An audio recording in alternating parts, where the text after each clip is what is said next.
അതിനെന്താ ചെയ്യാൻ പറ്റുക?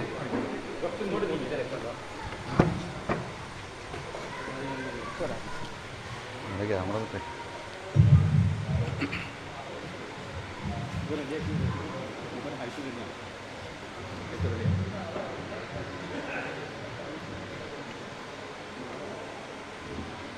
السلام عليكم ورحمة الله وبركاته. إن الحمد لله نحمده ونستعينه ونستغفره ونؤمن به ونتوكل عليه ونعوذ بالله من شرور أنفسنا ومن سيئات أعمالنا. من يهده الله فلا مضل له ومن يضلل فلا هادي له.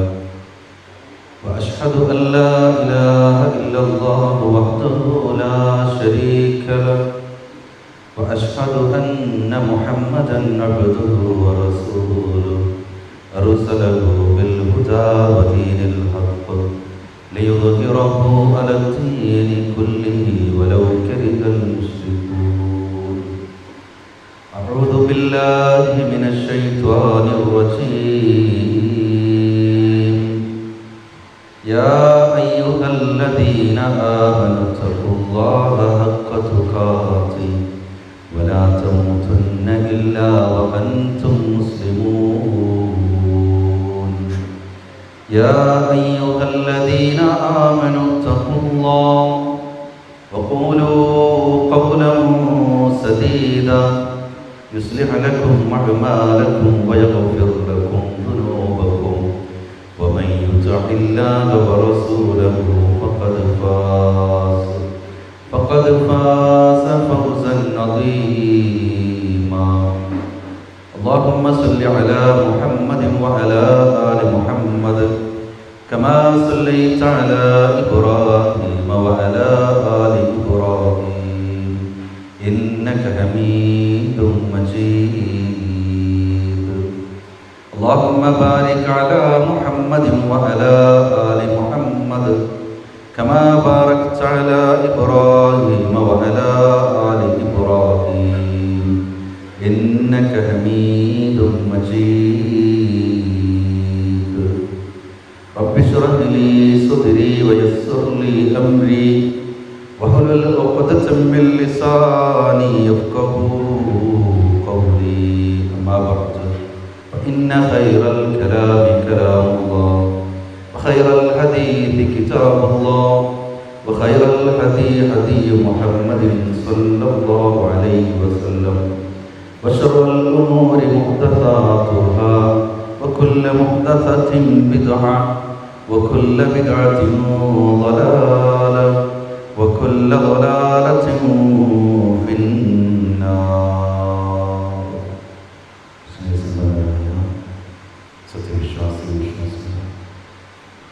അള്ളാഹുവിൻ്റെ വിധിവിലക്ക് ജീവിതത്തിൻ്റെ എല്ലാ മേഖലകളിലും പാലിച്ചുകൊണ്ട് ജീവിതത്തെ ചിട്ടപ്പെടുത്തണേ, ക്രമപ്പെടുത്തണേ, സ്വന്തത്തെ മറക്കാതെ ഓർമ്മപ്പെടുത്തുകയാണ് വസിയത്ത് നൽകുകയാണ്. ഏറെ തിരക്കുകളുണ്ടാകാൻ സാധ്യതയുള്ള ഒരു ദിവസമായിട്ടും പല തിരക്കുകളും മാറ്റിവെച്ച് ഈ സംഗമത്തിന് അള്ളാഹുവിൻ്റെ കലാമ് കേൾക്കാൻ, വിശുദ്ധ ഖുർആനിനെ കുറിച്ച് കേൾക്കാൻ, ദീനിയായ ഒരു സദസ്സിലേക്ക് നമ്മൾ കടന്നു വന്നിരിക്കുകയാണ് കുടുംബത്തോടൊപ്പം. അള്ളാഹു സുബ്ഹാനഹു വ തആല നമ്മുടെ ഈ ഒരു ഇരുത്തത്തെ സ്വാലിഹായ കർമ്മമാക്കി നാളെ ജന്നാത്തുൽ ഫിർദൗസ് നൽകാൻ കാരണമാകുന്ന കർമ്മമാക്കി രേഖപ്പെടുത്തി നമ്മെ ഏവരെയും അനുഗ്രഹിക്കുമാറാവട്ടെ. കേരളത്തിൻ്റെ 2000-ലധികം വരുന്ന യൂണിറ്റുകളിൽ പവിത്രമാണ് കുടുംബം, പരിശുദ്ധമാണ് ബന്ധങ്ങൾ എന്ന തലക്കെട്ടിൽ ഏതാനും മാസങ്ങളായി മുജാഹിദ് കുടുംബങ്ങൾ ഒത്തുചേർന്ന് കുടുംബത്തെക്കുറിച്ചും അതേപോലെ റബ്ബിനെ കുറിച്ചുമൊക്കെ ചർച്ച ചെയ്തുകൊണ്ടിരിക്കുന്ന ഒരു സാഹചര്യത്തിലാണ് നമ്മളുള്ളത്. ഇസ്ലാമിക ഭവനം, ശാന്തിയുടെ ഭവനം എന്ന ടൈറ്റിലിൽ കുറച്ച് സന്ദർഭം, കുറച്ച് സാഹചര്യത്തിൽ നിങ്ങളോട് സംസാരിക്കാനാണ് ഞാൻ ആഗ്രഹിക്കുന്നത്. ഞാൻ എൻ്റെ ഒരു അനുഭവം പറഞ്ഞുകൊണ്ട് നമ്മുടെ വിഷയത്തിലേക്ക് പ്രവേശിക്കാം. ഞാൻ ഖുതുബ പറയുന്ന പള്ളി. ഖുതുബ പറയുന്ന പള്ളി നമുക്കറിയാം, നമ്മുടെ പള്ളികളിലൊക്കെ വെള്ളിയാഴ്ച ദിവസം എന്തെങ്കിലുമൊക്കെ ഒരു കളക്ഷൻ ഉണ്ടാവും. അപ്പോൾ ഖുതുബ കഴിഞ്ഞ് പ്രാർത്ഥനയും നമസ്കാരമൊക്കെ കഴിഞ്ഞ് ഇങ്ങനെ പുറത്തേക്ക് വരുന്ന സമയത്ത് സാധാരണയായി കാണാറുള്ള കാഴ്ച, അന്നത്തെ കളക്ഷൻ്റെ എത്ര സംഖ്യയാണോ കിട്ടിയത് അതിങ്ങനെ എണ്ണിത്തിട്ടപ്പെടുത്താൻ ISMൻ്റെ രണ്ടാളുകളും ആ പള്ളിയിലുള്ളൊരു കാരണവരും ഉണ്ടാവാറുണ്ട്. സ്ഥിരമായി ഉണ്ടാവാറുന്ന ആളുകളാണ്. ഒരാഴ്ച ആ ISMൻ്റെ ചെറുപ്പക്കാരിൽ ഒരാളെ കണ്ടില്ല. ഞാൻ ചോദിച്ചു, എന്തു പറ്റി, ഇന്നയാളെ കാണുന്നില്ലല്ലോ? കൂടെയുള്ള ആൾ പറഞ്ഞു, എന്തോ ഒരു ഹോസ്പിറ്റൽ കേസുണ്ട്.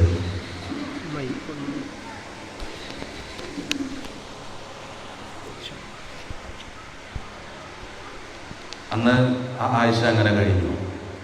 രണ്ടാമത്തെ ആഴ്ച ആ സുഹൃത്തിനെ കാണുന്നില്ല. കൂടെയുള്ള ആളോട് ചോദിച്ചപ്പോൾ ഹോസ്പിറ്റൽ കേസ് അല്പം സീരിയസ് ആണ് എന്ന മറുപടി കിട്ടി. സ്ഥിരമായി കാണാറുണ്ടെങ്കിലും പക്ഷേ നമ്പറൊന്നും സേവ് ചെയ്യുകയൊന്നും ചെയ്തിട്ടുണ്ടായിരുന്നില്ല. ആഴ്ചകൾ 3ഉം 4ഉം ഒക്കെ കഴിഞ്ഞു. ഈ സുഹൃത്തിൻ്റെ വീട് ഒരു മഹല്ല് പള്ളി അല്ലാത്തത് കൊണ്ട് തന്നെ സുഹൃത്ത് കുറച്ച് അപ്പുറത്താണ് വീട്, കുറച്ച് അകലെയാണ്. ജോലിയുമായി ബന്ധപ്പെട്ട ആ പള്ളിയിൽ ആണ് ഉണ്ടാവാറുള്ളത്. അപ്പോൾ അതുകൊണ്ട് ആ സുഹൃത്തിൻ്റെ കുടുംബവുമായി ബന്ധപ്പെട്ട ആർക്കും അത്ര ഒരു പരിചയമില്ല. പിന്നീട് ഏതാണ്ട് ഒരു 2 മാസത്തോളമായപ്പോൾ അതേ സ്ഥാനത്ത് ആ സുഹൃത്തിനെ കണ്ടു. ഞാൻ ചോദിച്ചു, എവിടെയായിരുന്നു ഇത്രയും കാലം? ആ സുഹൃത്ത് എന്നെ ഇങ്ങനെ പുറത്ത് പള്ളിൻ്റെ ഒരു കൂണിക്കൂട്ടിലേക്ക് എന്നെ ഇങ്ങനെ കൊണ്ടുപോയിട്ട് എന്നോട് പറഞ്ഞു, എൻ്റെ ഭാര്യയുടെ കാഴ്ച ശക്തി നഷ്ടപ്പെട്ടു. എൻ്റെ ഭാര്യയുടെ കാഴ്ച ശക്തി നഷ്ടപ്പെട്ടു. എന്തു പറയണം എന്നറിയാതെ വാക്കുകൾ പരതിക്കൊണ്ടിരിക്കുന്ന ഞാൻ, എൻ്റെ ഭാര്യ മരണപ്പെട്ടു എന്നാണ് ആ സുഹൃത്ത് പറഞ്ഞതെങ്കിൽ പോലും എന്തെങ്കിലുമൊക്കെ എനിക്ക് തിരിച്ചു പറയാൻ കിട്ടുമായിരുന്നു. മരണം അതെല്ലാവർക്കും ഉള്ളതല്ലേ എന്നൊരാശ്വാസവാക്കെങ്കിലും പറയാൻ കഴിയുമായിരുന്നു. ഞാൻ അന്താളിച്ച് തരിച്ചിരുന്നു പോയി. അത് കണ്ടിട്ടാവാം ആ സുഹൃത്ത് എങ്ങനെ കാഴ്ച ശക്തി നഷ്ടപ്പെട്ടു എന്നതിനെക്കുറിച്ച് ഇങ്ങനെ പറഞ്ഞിര്. വീട്ടിൽ ഭാര്യയെ അടുക്കളയിൽ സഹായിക്കുന്നൊരു ചെറുപ്പക്കാരനാണ്. അന്ന് വീട്ടിൽ എണ്ണ ചൂടാക്കിയത് ഇദ്ദേഹമാണ്. ആ എണ്ണയുടെ ചൂട് മനസ്സിലാക്കാൻ കഴിയാതെ ആ സുഹൃത്തിൻ്റെ ഭാര്യ കടുക് കൊണ്ടുവന്ന് അതിലേക്കിട്ടതാണ്. നമുക്ക് കേൾക്കുമ്പോൾ നിസാരം എന്നൊക്കെ തോന്നിയേക്കാം. പക്ഷേ ആ സമയത്ത് കടുകും ആ ചൂടുള്ള എണ്ണയും അവരുടെ മുഖത്തേക്ക് തെറിച്ച് കണ്ണിലേക്ക് തെറിച്ച് അദ്ദേഹം പറയാണ്, മണിക്കൂറുകൾക്കകം കാഴ്ച ശക്തി മങ്ങിപ്പോയി. ഞാൻ എന്തുകൊണ്ട് ഈ അനുഭവം ഇങ്ങനെ പറയുന്നു എന്ന് ചോദിച്ചാൽ, ആ സുഹൃത്ത് എന്നോട് പറഞ്ഞൊരു വാചകത്തെ ചേർത്ത് പറയാനാണ്. അദ്ദേഹം പറയാണ്, എനിക്കിപ്പോൾ കാഴ്ച ശക്തിയുടെ വില എനിക്ക് മനസ്സിലായി. എനിക്ക് കണ്ണിൻ്റെ വില മനസ്സിലായി. എൻ്റെ ഭാര്യയ്ക്ക് എൻ്റെ വീട്ടിൽ ടേബിൾ എവിടെയുണ്ട് എന്നറിയാം, പക്ഷേ ആ ടേബിളിൽ എന്തു വെച്ചിരിക്കുന്നു എന്ന് എൻ്റെ ഭാര്യയ്ക്ക് ഇന്നറിയില്ല. അവൾക്ക് തപ്പി കണ്ടുപിടിക്കണം. സുഹൃത്ത് ചേർത്ത് പറഞ്ഞ കാര്യങ്ങളാണ്. അപ്പം അന്ന് 2 മാസത്തിന് ശേഷം സുഹൃത്തിനെ കാണും. ഒരുപാട് ഹോസ്പിറ്റലുകളിലൊക്കെ പോയി. തമിഴ്നാട്ടിൽ എവിടെയോ ഒരു ചികിത്സയാണുള്ളത്. വലിയ സാമ്പത്തിക ബാധ്യതയുണ്ടായി. അൽഹംദുലില്ലാഹ് ഇന്ന് ആ ഒരു അനുഭവം കഴിഞ്ഞിട്ട് ഏതാണ്ട് 2 വർഷത്തോളമായി ആ സുഹൃത്തിൻ്റെ ഭാര്യയുടെ ഒരു കണ്ണിൻ്റെ കാഴ്ച ശക്തി പരിപൂർണമായി തിരിച്ചു കിട്ടി. രണ്ടാമത്തെ കണ്ണിൻ്റെ കാഴ്ച ശക്തി കിട്ടും എന്നാണ് ഡോക്ടർമാർ പറഞ്ഞിട്ടുള്ളത്. പക്ഷേ ഓവർ ഡോസ് മരുന്ന് കഴിക്കുന്നത് കൊണ്ട് അവരുടെ ശാരീരികമായ ഒരുപാട് പ്രയാസങ്ങൾ അവർ അനുഭവിക്കുകയാണ്. പടച്ച റബ്ബ് അവർക്ക് എല്ലാ നിലക്കും പരിപൂർണ ശിഫ നൽകി അനുഗ്രഹിക്കുമാറാവട്ടെ. ഇത്തരം പരീക്ഷണങ്ങളിൽ നിന്ന് നമ്മെ കാത്തു സംരക്ഷിക്കുമാറാവട്ടെ. എന്തിനീ അനുഭവം പറഞ്ഞെന്ന് ചോദിച്ചാൽ, കണ്ണിൻ്റെ വില എനിക്ക് മനസ്സിലായി എന്നൊരു വാചകം മാത്രം സൂചിപ്പിക്കണം. പടച്ച റബ്ബ് പ്രിയപ്പെട്ടവരെ നമുക്ക് എത്ര അനുഗ്രഹങ്ങളാണ് തന്നത്. ഞാൻ ഈ പള്ളിയിലേക്ക് ഇങ്ങനെ കടന്നു വന്ന് ആദ്യമായിട്ടാണ് ഈ വഴി വരുന്നത്. ഇവിടെ വന്നപ്പോൾ എനിക്ക് വല്ലാത്തൊരു സന്തോഷം തോന്നി. നമ്മുടെ പല പള്ളികൾക്കും ചിലപ്പോൾ ഇത്ര സൗകര്യങ്ങളൊന്നും ഉണ്ടായിക്കൊള്ളണമെന്നില്ല. ഒരു ഓഡിറ്റോറിയം തിരഞ്ഞു പോകേണ്ട ആവശ്യമില്ല. പള്ളിയോട് ചേർന്ന്, മദ്രസയോട് ചേർന്ന്, അതും സ്ത്രീകൾക്ക് പ്രത്യേകമായി ഇരിക്കാനുള്ളൊരു സൗകര്യം, സംവിധാനം, അത് വെയിൽ കൊള്ളാതെ ഇരിക്കാനുള്ളൊരു സാഹചര്യമൊക്കെ പ്രിയപ്പെട്ടവർ, ഇതൊക്കെ വലിയൊരു തൗഫീഖ് തന്നെയാണ്. ലാ ഇലാഹ ഇല്ലല്ലാഹ് പറയാൻ ആലോചിച്ചു.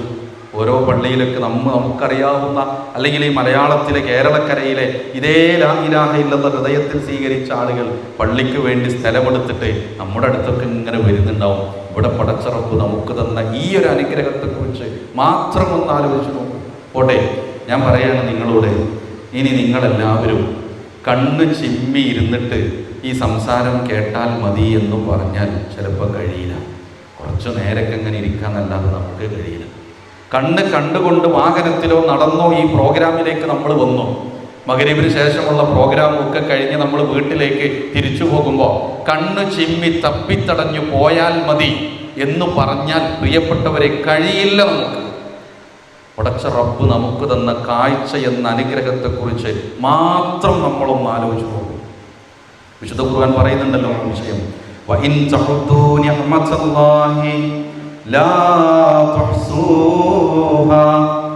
അല്ലാഹു സുബ്ഹാനഹു വ തആല നിങ്ങൾക്ക് തന്ന അനുഗ്രഹങ്ങളെ നിങ്ങൾക്ക് എണ്ണി തിട്ടപ്പെടുത്തുക സാധ്യമേയല്ല, കഴിയില്ല എന്നാണ്. ഞാൻ എല്ലാവർക്കും ഒരു പേപ്പറിൻ്റെ കഷ്ണം, ഒരു പേനി തന്നിട്ടേ അല്ല നിങ്ങൾക്ക് തന്നതൊക്കെ ഒന്ന് എഴുതി തരീന്ന് പറഞ്ഞാൽ ഒരു 10 മിനിറ്റ് കഴിഞ്ഞ് ഞങ്ങൾ പറയും ഈ പേപ്പർ മതിയാവൂല, ഈ പേപ്പർ മതിയാവൂല, വേറൊരു പേപ്പർ കൂടി തരുമെന്ന് ചോദിക്കും. പടച്ച റബ്ബ് അത്രയേറെ അനുഗ്രഹങ്ങൾ നമുക്ക് തന്നു. ഒരു ഹദീസിൽ ഇതുമായി ബന്ധപ്പെട്ട് ചേർത്ത് വെക്കാം. റസൂലുള്ളാഹി സ്വല്ലല്ലാഹു അലൈഹി വസല്ലം പറയാണ്, മൻ അസ്ബഗ മിൻകും ആമിനം ഫീ സിർബിഹി.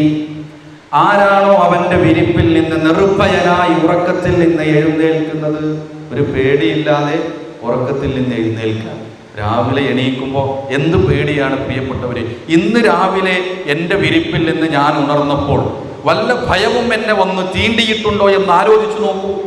ഇന്ന് എൻ്റെ മക്കളെ ഞാൻ എവിടേക്കെങ്കിലും പറഞ്ഞയക്കുന്നുണ്ടെങ്കിൽ, എൻ്റെ മക്കളെ ഞാൻ സ്ഥാപനത്തിലേക്ക്, സ്കൂളിലേക്ക് പറഞ്ഞയക്കുമ്പോൾ, അല്ലെങ്കിൽ ഞാൻ ളുഹർ ജമാഅത്തിന് പോകുമ്പോൾ, അല്ലെങ്കിൽ ഞാൻ എൻ്റെ കച്ചവട സ്ഥാപനത്തിലേക്ക് പോകുമ്പോൾ വല്ല ബോംബും വന്ന് പതിക്കുമോ എന്ന ഭീതി ഇന്ന് നമുക്കില്ല. ആലോചിച്ചു, ഇന്ന് അങ്ങനെ ഒരു പേടി നമുക്കില്ല.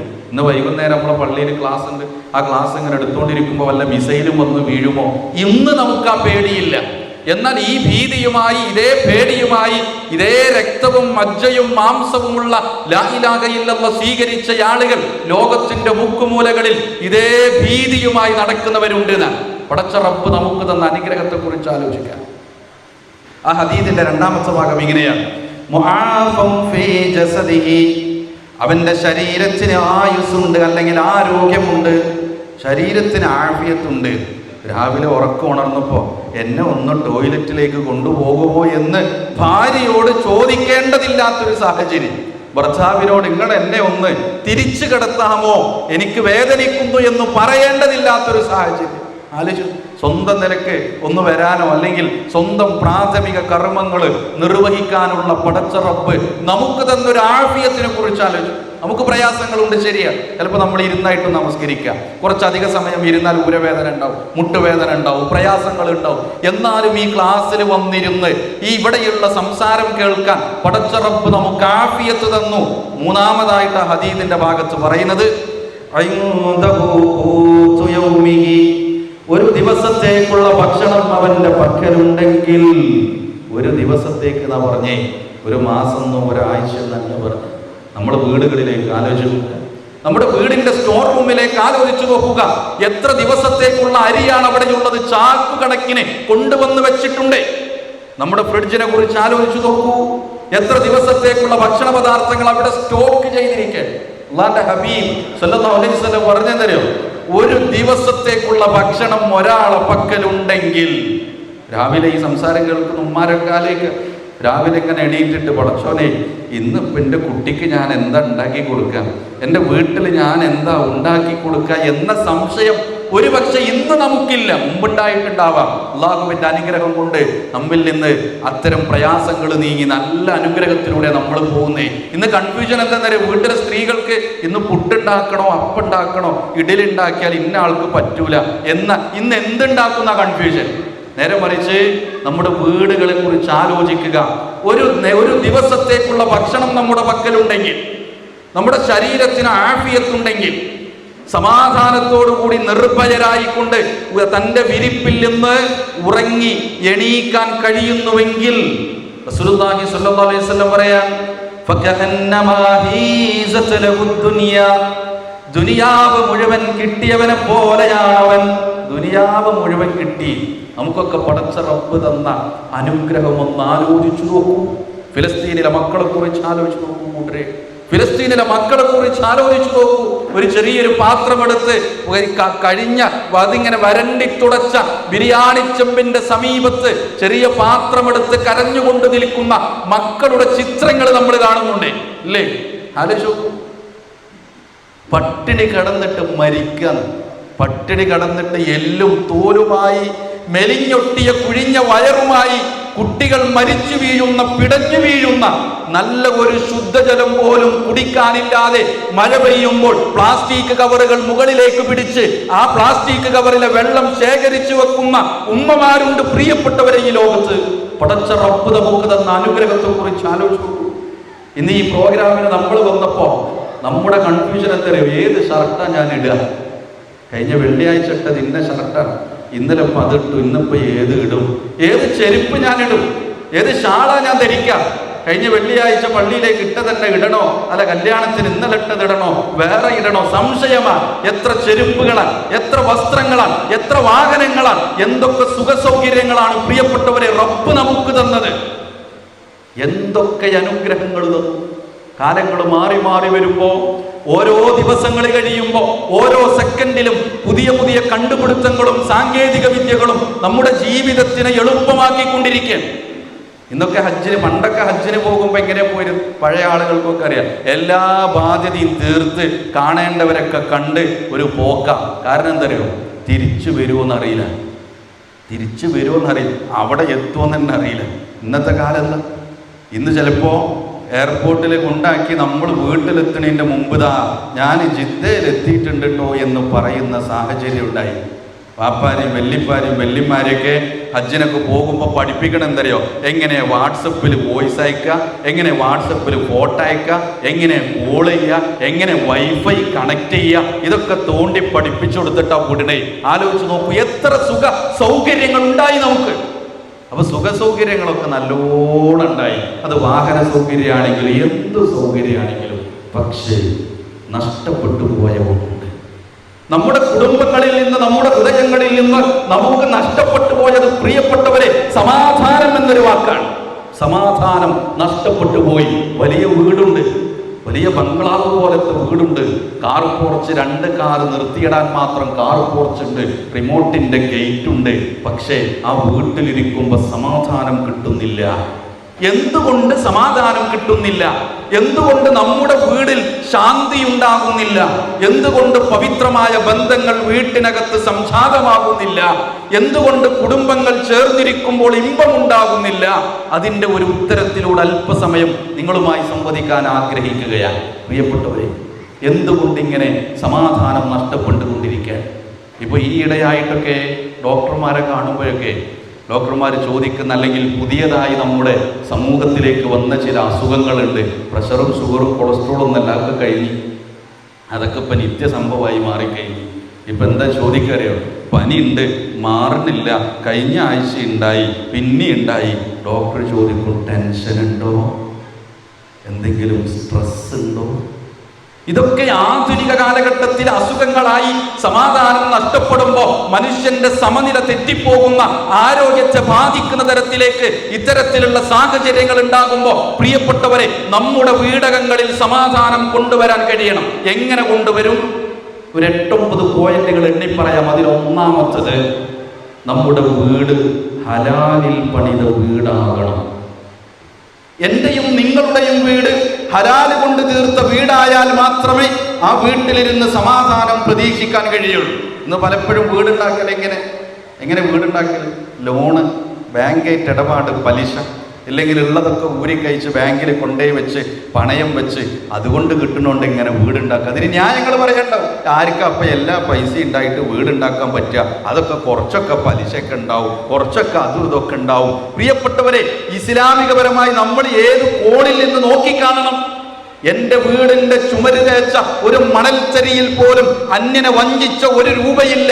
ഞാൻ ജോലി ചെയ്തിരുന്നത് വിദേശത്തായിരുന്നു. അറബിയെ പറ്റിച്ച ഒരു റിയാല് പോലും എന്റെ വീടിന്റെ ചുമരിലടിച്ചൊരു പെയിന്റിന്റെ മണൽച്ചരിയിൽ പോലുമില്ല എന്ന് തീർച്ചപ്പെടുത്താൻ പ്രിയപ്പെട്ടവരെ നമുക്ക് കഴിയണം. ഇന്ന് ഞാൻ കച്ചവടക്കാരനാണ്, ഞാൻ ഉദ്യോഗസ്ഥനാണ്. എന്റെ മക്കൾക്ക് ഞാൻ കൊണ്ടുവന്നു കൊടുക്കുന്ന, അവർക്ക് ആഹരിക്കാൻ കൊടുക്കുന്ന, അവരെ ധരിപ്പിക്കുന്ന, അവർക്ക് വേണ്ടി ഒരുക്കുന്ന സൗകര്യ സംവിധാനങ്ങളിൽ എവിടെയും ഹറാമിന്റെ ഒരു ചരിയുമില്ലെന്ന് തീർച്ചപ്പെടുത്താൻ പ്രിയപ്പെട്ടവരെ കഴിഞ്ഞാലേ നമ്മുടെ കുടുംബത്തിന് സമാധാനം ഉണ്ടാവും.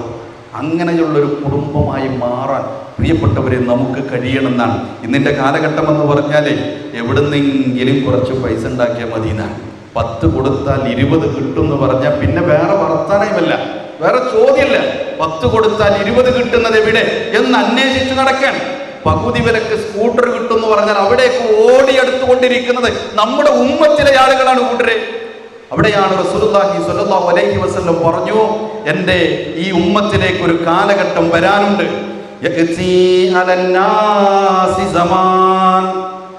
ആളുകൾക്കൊരു കാലഘട്ടം വരാനുണ്ട്. അവൻ എവിടെ നിന്ന് സമ്പാദിക്കുന്നുവെന്നവൻ പരിഗണിക്കാത്തൊരു കാലഘട്ടം വരാനുണ്ട്. അമിനൽ ഹലാലി അമിനൽ ഹറാം, ഹറാമിൽ നിന്നാണോ സമ്പാദിക്കുന്നതെന്ന് പരിഗണിക്കാത്ത, അതല്ല ഹലാലിൽ നിന്നാണോ സമ്പാദിക്കുന്നതെന്ന് പരിഗണിക്കാത്ത ഒരു കാലഘട്ടം ഈ സമുദായത്തിന് വരാനുണ്ട്. ആ കാലഘട്ടം എത്തിയിട്ടില്ലേ എന്ന് സംശയിച്ചു പോകുന്നു പ്രിയപ്പെട്ടവരെ. നമ്മുടെ പലരുടെയും ഇടപാടുകൾ കാണുമ്പോൾ ഇങ്ങനെ വല്ല ഹറാമിന്റെ മുതലും നമ്മുടെ വീട്ടിലേക്ക് പ്രവേശിപ്പിക്കുന്നുണ്ടെങ്കിൽ ആ വീട്ടിൽ ശാന്തി ഉണ്ടാവില്ല.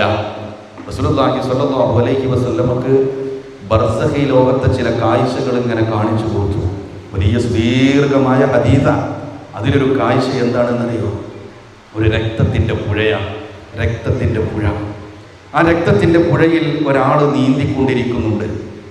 അയാൾ ഇങ്ങനെ നീന്തി കരപറ്റാൻ ശ്രമിക്കുമ്പോൾ കരയിൽ നിന്നൊരാൾ അയാളുടെ തല കല്ലെടുത്ത് തല്ലിപ്പൊളിക്കും. അയാളെ രക്തപ്പുഴയിലേക്ക് വീഴും.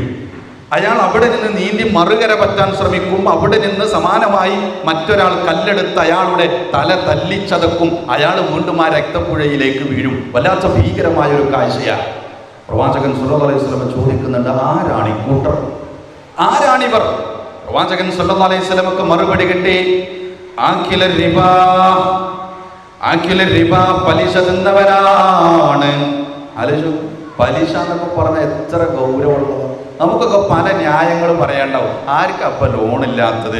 ആരാ വീട് വെക്കാൻ ലോൺ എടുക്കാത്തത്? അതിപ്പോൾ ഒരു കച്ചവടം തുടങ്ങാൻ ബാങ്കിൻ്റെ ഇടപാടൊക്കെ വേണ്ടി വരും. ഇതൊക്കെ ഞാൻ എൻ്റെ പടച്ചോനോട് പറഞ്ഞോളാം. ഒരു സുഹൃത്തിനോട് പലിശൻ്റെ വിഷയം ഇങ്ങനെ ഓർമ്മപ്പെടുത്തിയപ്പോൾ ആ സുഹൃത്ത് പറഞ്ഞതാ, അതൊക്കെ ഞാൻ അള്ളാനോട് പറഞ്ഞോളാം. എന്ത്, ഞാൻ പലിശക്കാരനായിരുന്നു എന്ന് അള്ളാനോട് പറയാനോ? പ്രിയപ്പെട്ടവരെ, റസൂലുള്ളാഹി സ്വല്ലല്ലാഹു അലൈഹി വസല്ലം പറഞ്ഞതെന്നറിയില്ലേ? പലിശയുടെ ഏറ്റവും ചെറുത് തൻ്റെ മാതാവുമായി വ്യഭിചരിക്കുന്നതാണ്, അതിന് തുല്യമാണ്. ആലോചിച്ചു. അപ്പൊ അതിന്റെ വലുതിന്റെ ഗൗരവത്തായിരിക്കും. ഇവിടെ ഇരുന്ന് നമ്മൾ ആലോചിക്കുക, എൻ്റെ ജീവിതത്തിൽ എനിക്ക് പലിശയുമായി ഒരു ഇടപാടില്ല. നമുക്ക് തീരുമാനം എടുക്കാൻ കഴിയണം. അപ്പൊ ഇതിങ്ങനെ കേൾക്കുമ്പോൾ ചില ആളുകൾ ആലോചിക്കും, അതിപ്പോ അന്ന് ഞാൻ വീടുണ്ടാക്കിയപ്പോൾ ലോൺ എടുത്ത് പോയല്ലോ, അന്ന് ഇപ്പം അവസാനം ടൈലിടേണ്ടി വന്നപ്പോൾ കുടുങ്ങി, എല്ലാം കഴിഞ്ഞു, എൻ്റെ വൈഫിൻ്റെ പണ്ടം കൊണ്ടുപോയി സ്വർണം കൊണ്ടുപോയി പണയം വെച്ചിട്ടാണല്ലോ ഞാൻ മാർബിൾ ഇട്ടത്, ഞാൻ ടൈലിട്ടത്, ഇനിയിപ്പോൾ എന്താ കാട്ടുക? പ്രിയപ്പെട്ടവരെ, റബ്ബിനോട് ആത്മാർത്ഥമായിട്ട് പറയാം, അന്ന് പറ്റിപ്പോയി. അതല്ല, ഇന്നും ആ പലിശയുടെ ഇടപാടുമായിട്ടാണ് നമ്മൾ ഈ സദസ്സിലിരിക്കുന്നത്, അല്ല വീട്ടിൽ കിടന്നുറങ്ങുന്നത്, അല്ല പള്ളിയിലേക്ക് വരുന്നതെങ്കിൽ പ്രിയപ്പെട്ടവരെ, അതിൽ നിന്ന് എങ്ങനെ മാറാം എന്നതിനെ കുറിച്ച് നമ്മൾ ആലോചിക്കുക. ചിലപ്പോൾ എന്ത് ചെയ്യേണ്ടി വരുന്നറിയോ? അത് കൊണ്ടുപോയാണ് വിൽക്കേണ്ടി വരും. ചിലപ്പോൾ കുറച്ച് പണ്ടം, കുറച്ച് സ്വർണം, അല്ലെങ്കിൽ ആ റോഡ് സൈഡിലെ ആ 10 സെന്റാണ് വിൽക്കേണ്ടി വരും. എന്നാലും പലിശയില്ലാത്തവരായി മാറാൻ നമ്മുടെ സാമ്പത്തിക രംഗത്ത് ഒരു ശുദ്ധി കൈവരുത്താൻ കഴിയണം. എന്നാലേ പ്രിയപ്പെട്ടവരെ നമ്മുടെ വീടുകളിൽ സമാധാനം ഉണ്ടാവുകയുള്ളൂ. പ്രിയപ്പെട്ട ഉമ്മമാരെ, സഹോദരിമാരെ, പിന്നെ സ്വഹാബി വനിതകളുടെ ഒരു ചരിത്രം നമുക്ക് കാണാൻ കഴിയും. സ്വഹാബിമാരായ ആളുകൾ ജോലിക്ക് പോകുമ്പോൾ സ്വഹാബി വനിതകൾ അവരെ ഉണർത്തുമായിരുന്നുവെന്നാണ്. ഞങ്ങളുടെ വിഷയത്തിൽ റബ്ബിനെ സൂക്ഷിക്കണം കേട്ടോ. ഞങ്ങളെ ഹറാമ് തീറ്റിക്കല്ല. ഫഇന്നാ നസ്ബിറു അലൽ ജൂഅ്, പട്ടിണി ഞങ്ങൾ സഹിച്ചോളാം, എത്ര വിശപ്പ് വേണമെങ്കിലും ഞങ്ങൾ സഹിച്ചോളാം. വലാ നസ്ബിറു അലന്നാർ, നരകം ഞങ്ങൾക്ക് സഹിക്കാൻ കഴിയില്ല. നമ്മൾ തമാശക്ക് വേണ്ടിയിട്ടെങ്കിലും നമ്മളെ ഭർത്താവിനോട് ഇങ്ങനെയൊക്കെ ഒന്ന് പറയാൻ കഴിയണമെന്നാ.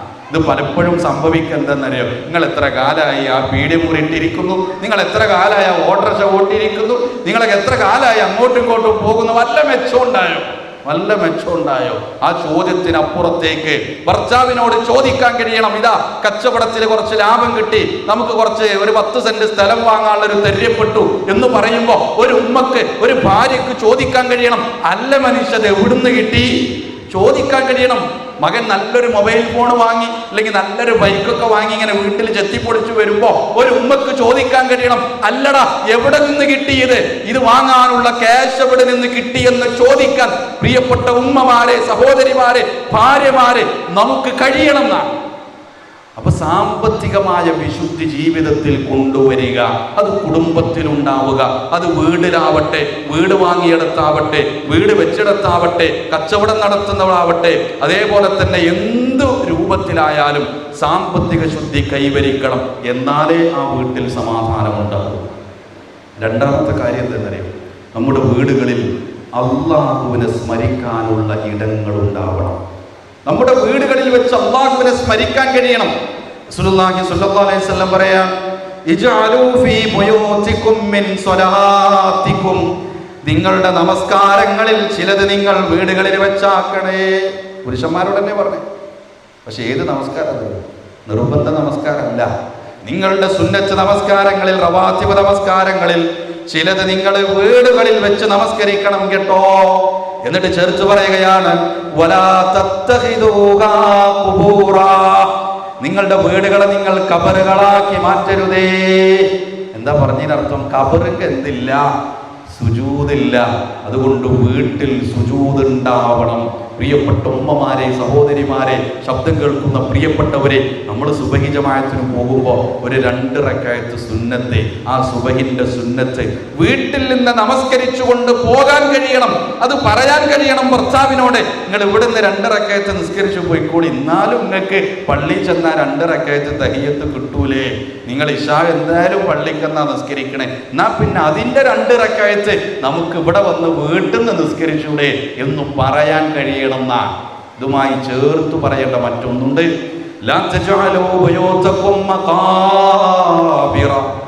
നിങ്ങളുടെ വീടുകളെ നിങ്ങൾ ഖബറുകളാക്കി മാറ്റരുതേ. എന്താ കാരണം? ഇന്ന ശൈത്വാന, തീർച്ചയായിട്ടും പിശാച്, യൻഫിറു മിനൽ ബൈത്തില്ലദീ തുഖറഉ ഫീഹി സൂറത്തുൽ ബഖറ, സൂറത്തുൽ ബഖറ പാരായണം ചെയ്യുന്ന വീട്ടിൽ നിന്ന് പിശാച് ഓടി ഒളിക്കും. നമ്മുടെ വീട്ടിൽ പിശാചിനെ ആട്ടിയകറ്റിയാലേ ശാന്തിയുള്ള ഭവനമാകൂ. പിശാചില്ലാത്ത വീട്ടിലെ സമാധാനമുണ്ടാകൂ. പിശാചിനെ ആട്ടിയകറ്റാൻ വിശുദ്ധ ഖുർആനിന്റെ പാരായണം വീടുകളിൽ ഉണ്ടാവണം എന്ന് റസൂലുള്ളാഹി സ്വല്ലല്ലാഹു അലൈഹി വസല്ലം പറയുമ്പോൾ നമ്മുടെ ഹൃദയത്തോട് ചോദിച്ചു നോക്കുക, ഞാൻ എൻ്റെ വീട്ടിൽ വെച്ച് വിശുദ്ധ ഖുർആൻ പാരായണം ചെയ്യാറുണ്ടോ? ഉമ്മമാരും സഹോദരിമാരും ഒക്കെ ഉണ്ടാവും. അതാണ് പൊതുവിൽ നമ്മുടെ അവസ്ഥ.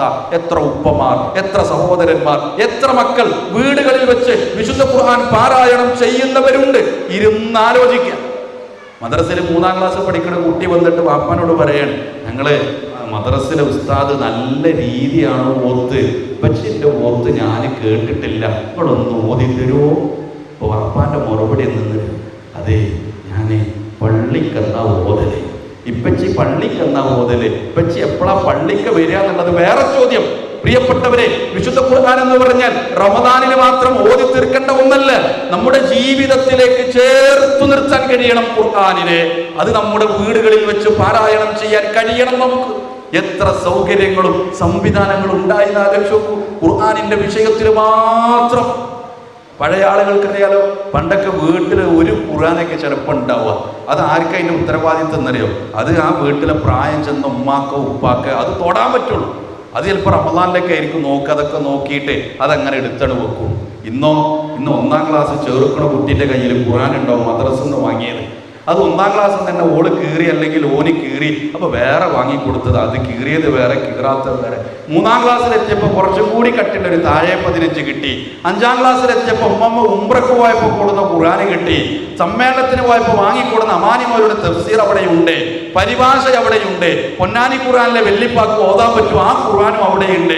10 ആളാ വീട്ടിലുള്ളത്, 22 ഖുർആന് ചിലപ്പോൾ വീട്ടിലുണ്ടാകും. ഇതിനൊക്കെ പുറമെ നമ്മുടെ കൈകളിലുള്ള മൊബൈൽ ഫോണിലൊക്കെ വിശുദ്ധ ഖുർആൻ കേൾക്കാനും പഠിക്കാനും വായിക്കാനും സംവിധാനങ്ങളുണ്ട്. ഇത് ഉപയോഗപ്പെടുത്തുന്നവർ എത്ര ആളുകളുണ്ട്? അത് ഇരുന്ന് ആലോചിക്കുക. നമ്മൾ എന്തൊക്കെ സൗകര്യങ്ങൾ വന്നു. എങ്ങനെ ഖുർആൻ ഓതൊന്നും പഠിച്ചില്ല, അതങ്ങനെ മദ്രസയിലൊന്നും പോകാൻ പറ്റിയില്ല. പിന്നെ ഈ വെളിച്ചം തൗഹീദിന്റെ വെളിച്ചമൊക്കെ കിട്ടി. ഇനിയിപ്പോൾ എങ്ങനെ ആയത്ത് ഓതുമ്പോൾ എങ്ങനെ എവിടെ നിർത്തുക, എവിടെ ഓതേണ്ടത്? ഇന്നത്തെ കാലത്ത് ഒരു കൺഫ്യൂഷനും വേണ്ട. നമ്മുടെ കയ്യിലുള്ള ഫോണിൽ ഇങ്ങനെ ഖുർആനിൻ്റെ ആപ്ലിക്കേഷൻ പേരക്കുട്ടികളോട് തുറന്നുതരാൻ പറയാം. എല്ലാവർക്കും ഉണ്ട് തോണ്ടണ ഫോണ്ട്. ആ തോണ്ടണ ഫോൺ എല്ലാവർക്കും ഉണ്ട്. ഇതിലൊരു ഖുർആനിൻ്റെ ഒരു സാധനം കൂടി തരാൻ പറയാം. എന്നിട്ട് ഏത് ആയത്താ കിട്ടാത്തത് അതിലിങ്ങനെ ലോങ് പ്രസ് ചെയ്ത് പ്ലേ ചെയ്യാൻ പറ്റും. മക്കത്ത് ഓത്ത് വേണോ, മദീനത്തത് വേണോ, മിഷാരിൻ്റെത് വേണോ, വേറെ ആരെതെങ്കിലും വേണോ, ആർക്കും കേൾക്കാം. ഇനി ഇതിൻ്റെ അർത്ഥം എന്താണെന്ന് അറിയില്ല, പരിഭാഷ തപ്പിപ്പോണ്ട ആവശ്യമില്ല. അതേപോലെ അതുമ്പോൾ തന്നെ കാണാൻ കഴിയും. എന്തൊക്കെ സൗകര്യം ആലോചിച്ച്. നമ്മൾ സുബൈ കഴിഞ്ഞിട്ട് പള്ളിക്ക് ഇരുന്നിട്ട് വെള്ളിയാഴ്ച ദിവസം സുബൈക്ക് ശേഷം 3 പേജ് അൽക്കഹ് ഓതി വീട്ടിൽ പോയി. വീട്ടിൽ നിന്നൊക്കെ കഴിഞ്ഞ് അവിടുത്തെ കാര്യങ്ങളൊക്കെ കഴിഞ്ഞ് ബാക്കി ഇതേ ഫോണിൻ്റെ ബാക്കി ഓതി. ഇത് കഴിഞ്ഞിട്ട് പിന്നെ പള്ളിയിൽ 12 മണിക്ക് എത്തിയിട്ട് അവസാനത്തെ 2 പേജ് ഓതുന്നത്. ഇതിനൊക്കെ സൗകര്യങ്ങളില്ലേ? ഒരു ഖുർആൻ കൊണ്ടു നടക്കേണ്ട ആവശ്യമുണ്ടോ? നമ്മുടെ കയ്യിൽ സംവിധാനങ്ങളുണ്ട്, പക്ഷെ ഇത് ഉപയോഗപ്പെടുത്താൻ കഴിയുന്നുണ്ടോ എന്നാണ്. സൗകര്യങ്ങൾ കൂടി, സംവിധാനങ്ങൾ കൂടി, സാഹചര്യങ്ങൾ കൂടി. മുമ്പൊക്കെ ഇതേപോലത്തെ ഒരു സദസ്സൊക്കെ സംഘടിപ്പിക്കാൻ എന്തൊക്കെ പ്രയാസങ്ങൾ ഉണ്ടായിരുന്നു. ഇന്ന് എന്തു പ്രയാസമുള്ളേ? വാട്സപ്പിൽ ഒന്നണ്ട് അയച്ച ആളെത്തിയെന്നാണ്. പ്രിയപ്പെട്ടവരെ, വിശുദ്ധ ഖുർആനിന്റെ പാരായണം നമ്മുടെ വീടുകളിൽ ഉണ്ടാവണം. ചില നമസ്കാരങ്ങൾ, റവാത്തിബ് നമസ്കാരങ്ങൾ ബോധപൂർവം വീട്ടിൽ വെച്ച് നമസ്കരിക്കുക. എന്നാൽ നമ്മുടെ വീടുകളിൽ സമാധാനം കൊണ്ടുവരാൻ കഴിയും. 3-ാമത്തെ കാര്യം എന്തെന്നറിയോ? വളരെ പ്രധാനപ്പെട്ട കാര്യമാണ്. ഈ പറഞ്ഞതൊക്കെ നമ്മുടെ വീട്ടിലുണ്ട്. എന്തൊക്കെ? ഖുർആനോത്തുണ്ട്, ചില നമസ്കാരമുണ്ട്, സാമ്പത്തികമായിട്ടൊക്കെ നമ്മൾ റെഡിയാണ്. ഇനി പറയാൻ പോണ 3-ാമത്തെ കാര്യം ഈ പറഞ്ഞ ആളുകളൊക്കെ ചിലപ്പോൾ തെറ്റിപ്പോണ വിഷയമാണ്. റസൂലുള്ളാഹി സ്വല്ലല്ലാഹു അലൈഹി വസല്ലം പറയണേ,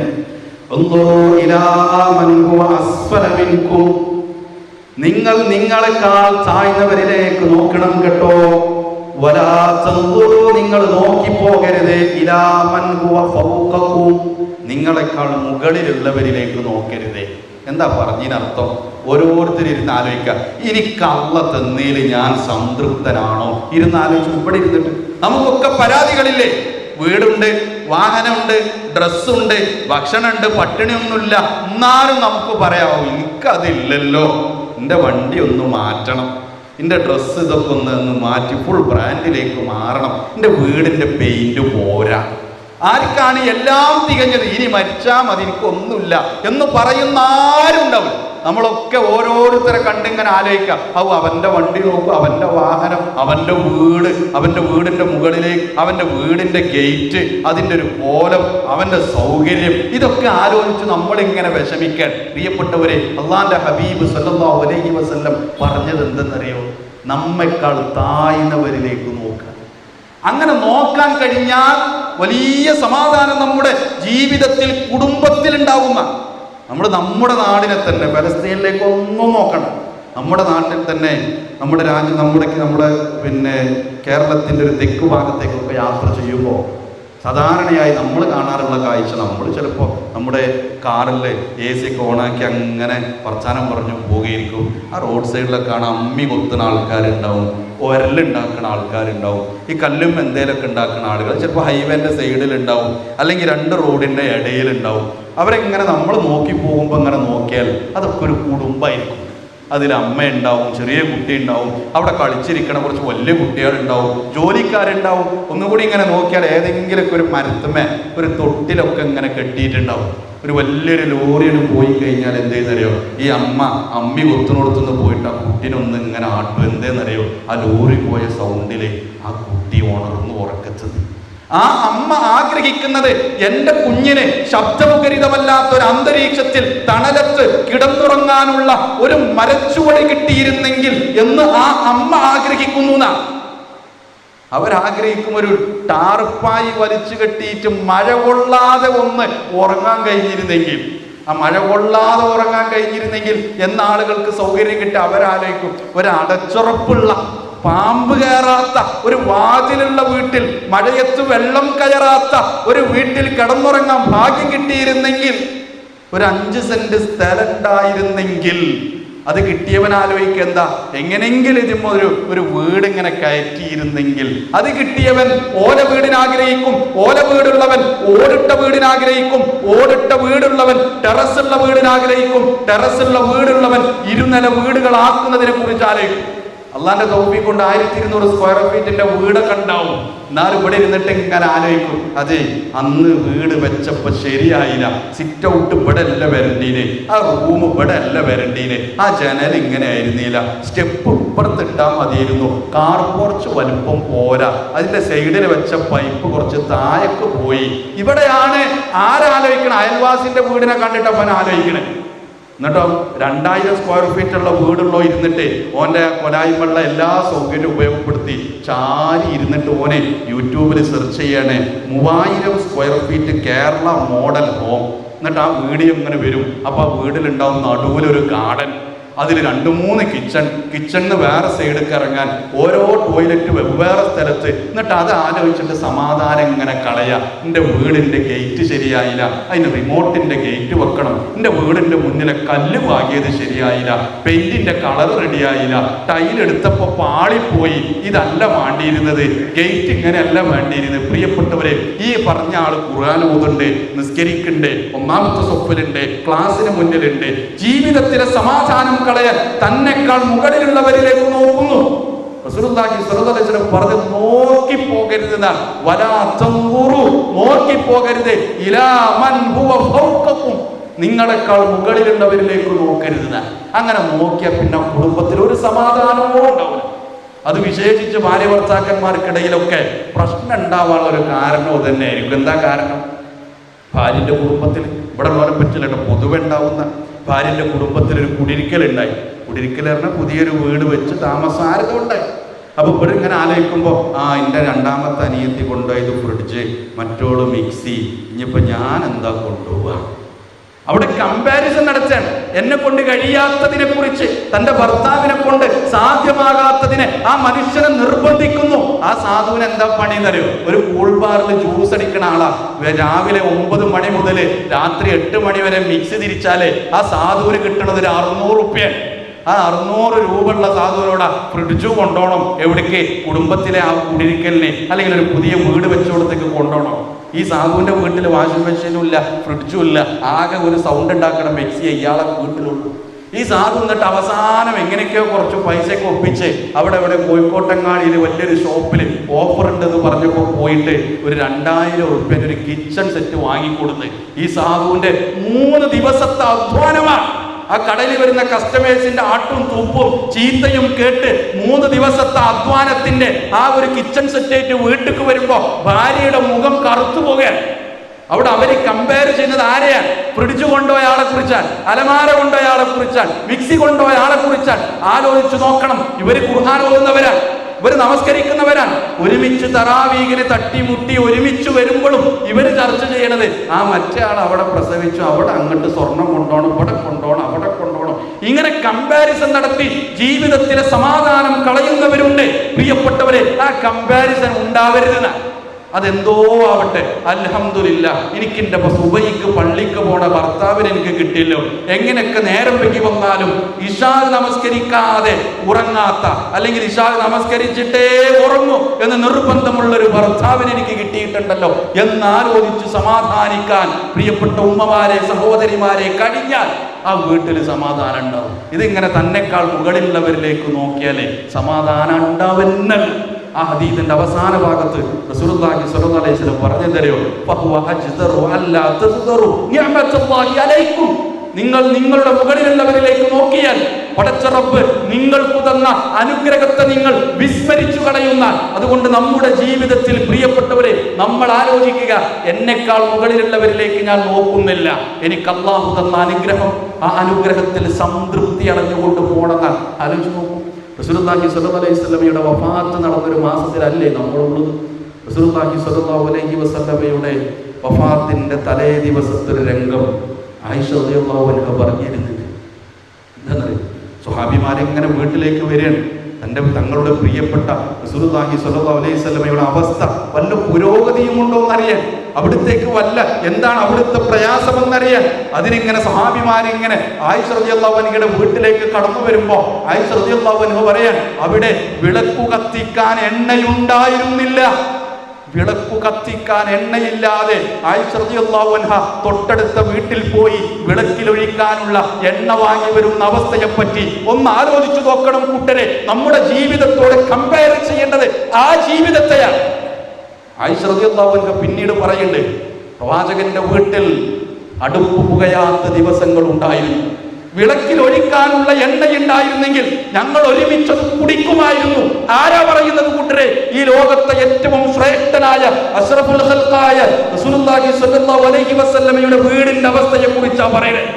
ഇവിടെ നമ്മൾ 4-5 ചെരുപ്പും 5-8 കൂട്ടം വസ്ത്രം, 2 കാർ നിർത്താനുള്ള പോർച്ചും എല്ലാ സൗകര്യങ്ങളും 5 ബാങ്ക് ബാലൻസ് ഉണ്ടായിട്ട് തന്നെക്കാൾ വലിയ സമ്പന്നരെ നോക്കി ജീവിതത്തിലെ സമാധാനം കളയുന്നവരായി നമ്മൾ മാറിയാൽ എങ്ങനെയാണ് ഇസ്ലാമിക ശാന്തി ഭവനമായി നമ്മുടെ വീടുകൾ മാറുക? നമ്മെക്കാൾ താഴ്ന്നവരിലേക്ക് പ്രിയപ്പെട്ടവരെ നോക്കാൻ കഴിയണം. അടുത്ത പോയിന്റ് എന്താണ്? നമ്മുടെ കുടുംബത്തെ നരകാഗ്നിയിൽ നിന്ന് നമ്മൾ രക്ഷിക്കണം. നമ്മൾ ഈ ക്ലാസ് ഇങ്ങനെ കഴിഞ്ഞിട്ട് നമ്മൾ വീട്ടിലേക്ക് ഇങ്ങനെ പോകുമ്പോൾ അവിടെ നമ്മുടെ വീടിങ്ങനെ ഒരു ഭാഗത്ത് നിന്ന് കത്തിപ്പിടിച്ച് തുടങ്ങുന്നതാണ് കണ്ടതെങ്കിൽ എന്തൊരു കാഴ്ചയായിട്ട് നമ്മൾ എന്താ ചെയ്യുക? ഇവിടുന്ന് കത്തിപ്പിടിച്ചത് നന്നായി, അപ്പുറത്തുനിന്ന് കത്തിപ്പിടിച്ചിരുന്നെങ്കിൽ എന്ന് നമ്മൾ പറയില്ല. നമ്മൾ ആർത്ത് വിളിക്കും, നമ്മൾ അറിയാതെ ശബ്ദമുയരും. അയൽവാസിയെ വിളിക്കും, ആരൊക്കെ വിളിക്കും, അവരൊക്കെ വിളിക്കും. ആ തീ കെടുത്താൻ ശ്രദ്ധിക്കും. ആ വാതിലിന്റെ മൊഞ്ചു നോക്കി 50,000 ഉറുപ്പ്യക്ക് നിലമ്പൂരിന്ന് കൊടുത്ത തേക്കിന്റെ വാതിലെന്ന് പറയില്ല, ചവിട്ടിക്കുറക്കും നമ്മൾ. എന്തേ കാരണം? മോള് പ്രസവിച്ച ആ വീട്ടിൽ കിടക്കട്ടെ, പ്രായം ചെന്ന് ഉമ്മ ആ വീട്ടിനകത്തുണ്ട്. ഈ തീ കത്തിപ്പിടിക്കുന്നത് അവരറിഞ്ഞിട്ടില്ല.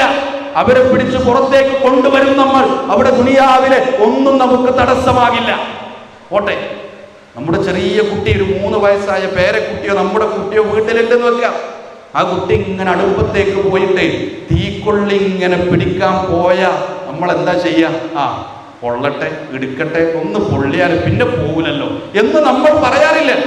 ഒരു ഗ്യാസ് കുറ്റിയുടെ അടുത്തേക്ക് മുട്ടുകുത്തുന്ന പ്രായമുള്ള ഒരു കുട്ടി പോയാലും നമുക്കറിയാം ആ കുട്ടി പോയി തൊട്ടാൽ അത് പൊട്ടിത്തെറിക്കൂലെന്നൊക്കെ. പക്ഷെ നമ്മൾ പിറകോട്ട് കൊണ്ടുവരും. ഇല്ല, ഗ്യാസ് കുറ്റിന്റെ അടുത്ത് കളിയില്ല. നമ്മൾ പറയും. ഈ ദുനിയാവിലെ ചൂടിൽ നിന്നും പ്രയാസത്തിൽ നിന്നും മക്കളുടെ വിഷയത്തിൽ, ഉമ്മയുടെ വിഷയത്തിൽ, കുടുംബത്തിന്റെ വിഷയത്തിൽ നമ്മളൊക്കെ അതീവ ശ്രദ്ധരാണ്. പരലോകത്തെ ചൂടിനെ കുറിച്ച്, നരകത്തെ കുറിച്ച്, നമ്മുടെ മക്കളെ കുറിച്ച് പ്രിയപ്പെട്ടവരെ നമ്മൾ ആലോചിച്ചിട്ടുണ്ടോ? വിശുദ്ധ ഖുർആൻ സൂറത്തു തഹ്രീമിലൂടെ നമ്മെ വിളിച്ചുകൊണ്ട് പറയുന്ന ചില കാര്യങ്ങളുണ്ട്. നമ്മെ തന്നെയാണ് വിളിച്ചത്, സത്യവിശ്വാസികളെ.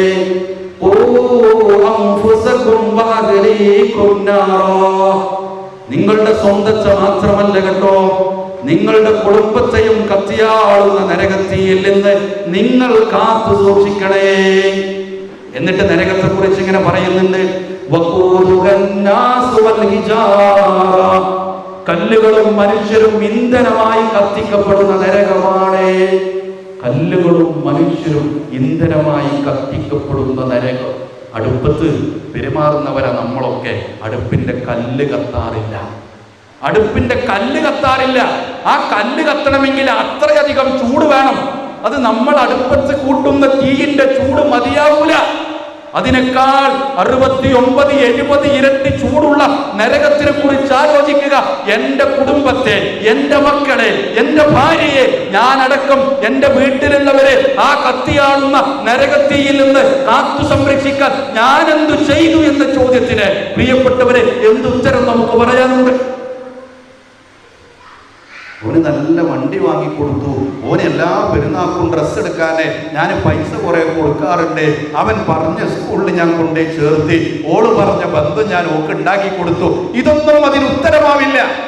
നരകത്തിൽ നിന്ന് കാത്തു സംരക്ഷിക്കാൻ മക്കളുടെ വിഷയത്തിലും കുടുംബത്തിന്റെ വിഷയത്തിലും പ്രിയപ്പെട്ടവരെ നമ്മൾ എന്ത് ചെയ്തു? ഇതിന് ഉത്തരം കിട്ടിയാലേ നമ്മുടെ കുടുംബത്തിന് സമാധാനം ഉണ്ടാവും.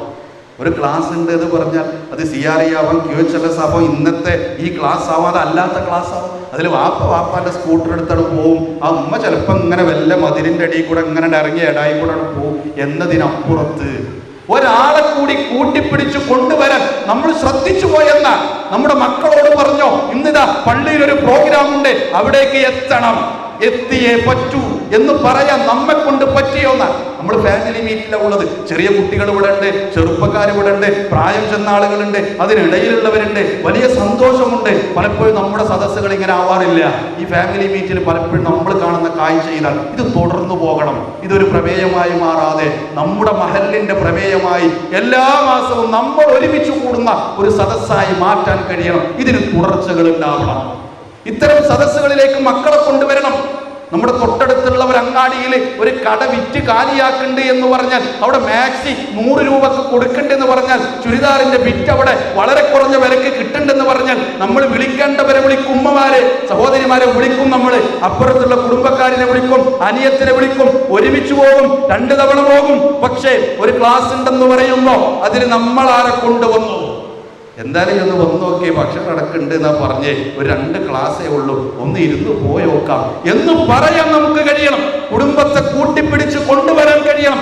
ഈ വെക്കേഷൻ സമയത്ത് നമ്മൾ ടൂർ പോയി, വാഹനം വാടകക്കെടുത്തോ വീട്ടിലെ വാഹനം എടുത്തോ ടൂർ പോയപ്പോ എല്ലാവരെയും കൂട്ടിപ്പിടിച്ച് നമ്മൾ ഈ ക്ലാസ്സിന് വന്നപ്പോ ഒരു ക്ഷണമെങ്കിലും ഉണ്ടായോ എന്നാണ്. പ്രിയപ്പെട്ടവരെ, യാ അയ്യുഹല്ലദീന ആമനു ഖൂ അൻഫുസകും, നിർത്തിയില്ല, ഖൂ അൻഫുസകും വഅഹ്ലീകും, കുടുംബത്തെ ചേർത്ത് പറഞ്ഞുകൂടാ. ഈ കുടുംബത്തെ ചേർത്ത് നിർത്താൻ കഴിയണം. ഒരു ക്ലാസ്സിന് മാത്രം പറ്റണമെന്നല്ലല്ലോ ഇത്.